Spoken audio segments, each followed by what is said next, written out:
Listening to current events broadcasts on talkradio.ca will make you better informed about the important issues in the world today. Talkradio.ca curates the news 24 hours a day to bring you the most relevant and significant events. Subscribe and like to make this free service flourish. These broadcasts are produced in the Mallory Town studios and are done as a non-profit community service. Opinion 2023 wasn't all bad, and here are 23 reasons why not. We started this year-end list of happy events in 2020 by listing 20 reasons for hope and cheer during a pandemic. We're doing it again in 2023 amid war and political division. Here are 23 positive memories as we close another trip around the sun. 1. Egg prices are back to $2 a dozen. Remember egg mania, when prices soared over $4? In California, prices were over $7. Well, inflation cooled, and the avian flu receded, and eggs are affordable again. 2. The gender pay gap hit an all-time low. American women working full-time still earn just 84 cents for every $1 men earn, but that is up from 78 cents a decade ago. Women surged back into the labor force after the pandemic, and into higher-paying jobs. 3. The Washington Commanders have new owners. Long-suffering DMV football fans finally had something to celebrate. The Snyder era is over.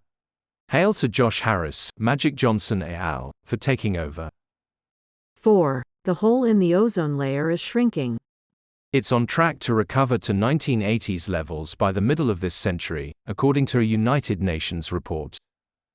5. The U.S. government did not shut down. It sure got close, but Congress reached a compromise on the debt ceiling and the 2024 budget that avoided a partial government shutdown, for now. 6. The pandemic officially ended on May 5th. That was the day the World Health Organization said it no longer classifies the coronavirus as a global public health emergency. Phew. 7. CRISPR gene editing treatments are here. In December, the Food and Drug Administration approved the first commercially available treatment in the United States based on this promising gene editing technique.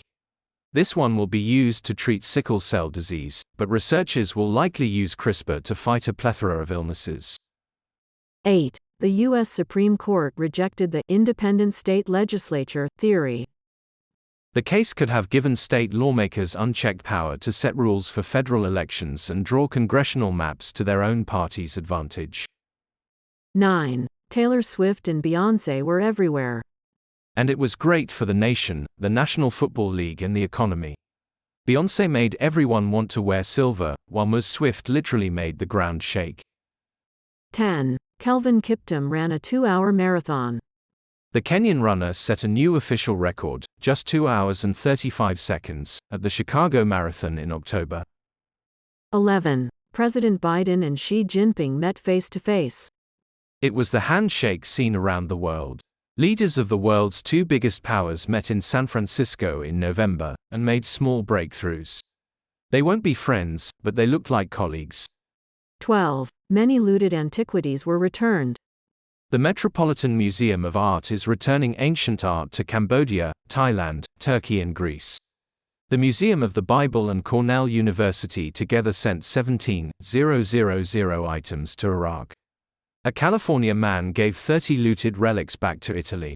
And the Smithsonian is finally doing the right thing and returning its racial brain collection to families of the deceased. 13. Guinea worm disease is almost eradicated. Only 13 human cases were reported last year, down from millions in the 1980s. The terrible disease is caused by drinking contaminated water. Former President Jimmy Carter hoped to outlive the guinea worm, and he just might. 14. Climate-conscious eating took off. Diners are increasingly looking for ways to make meals that are good for the body and the planet. Call them climatarians or climavores. 15. Ukraine is an independent country. Finland joined NATO. It's been a grim year for Ukraine, but it remains independent. Meanwhile, Russian President Vladimir Putin suffered another blow as Finland joined the North Atlantic Treaty Organization. Sweden is almost there. 16. 4 Colombian kids survived 40 days in the jungle. The children, aged 1-3, 9, 4 and 1, survived the plane crash that killed their mother, lived for over a month in the jungle, and were rescued by the Colombian military on June 9. A true miracle. 17. The United States experienced an economic soft landing. Experts overwhelmingly predicted a recession in 2023. Instead, growth picked up, inflation cooled dramatically, and the United States added over 2.5 million jobs. 18. Gymnast Simone Biles is back and better than ever. Often considered the GOAT, greatest of all time, Ms. Biles dominated the 2023 World Championships, became the most decorated gymnast ever, and even got a new vault named after her, the Biles 2, that is so hard almost no one else, male or female, can do it. 19. The California drought is over. Thanks to lots of snow and a tropical storm, the state's water reservoirs are full again. It marks the first time California is drought-free in years. 20. Barbenheimer brought us back to movie theaters. There's still something magical about seeing a film on the big screen with friends. The comedy, Barbie, and thriller, Oppenheimer, were the double feature we all needed. 21. A banking crisis was avoided. Timely and well-designed federal intervention contained Silicon Valley Bank's dramatic collapse. 22. A 104-year-old woman went skydiving. Dorothy Hoffner of Chicago proved you can be daring at any age. Her tandem parachute jump in early October went viral, and likely set a new world record. 23. Americans are traveling again. The year saw the number of air passengers, both domestically and worldwide, top pre-pandemic levels. And this holiday season is on track to be the second highest for travel ever. Let the adventures begin. Thank you for watching another great story on talkradio.ca. Remember to subscribe, and why not play our daily playlist, which includes all of today's best stories. Click like, and make my day.